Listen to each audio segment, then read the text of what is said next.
నమస్తే అందరికి. ఈరోజు మనం భగవద్గీతలో 6వ అధ్యాయం యొక్క 25వ శ్లోకం గురించి తెలుసుకుందాం.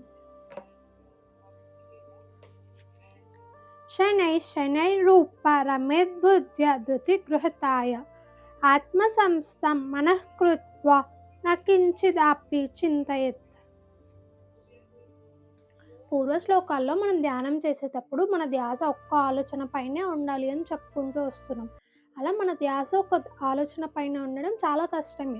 అది డైవర్ట్ అవుతూనే ఉంటుంది. మనం తిరిగి మన ధ్యాస ఒక్కదాని మీదకే తెచ్చుకోవాలి. ఆలోచనలను ఆపడం మన వల్ల కాదు. బట్ ఆలోచనలను బలవంతంగా ఆపకూడదు.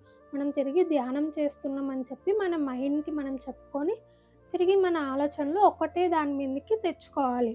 అలా మైండ్‌కి అలవాటయిపోతుంది ఒకటే ఆలోచించడం ధ్యానం చేసేటప్పుడు.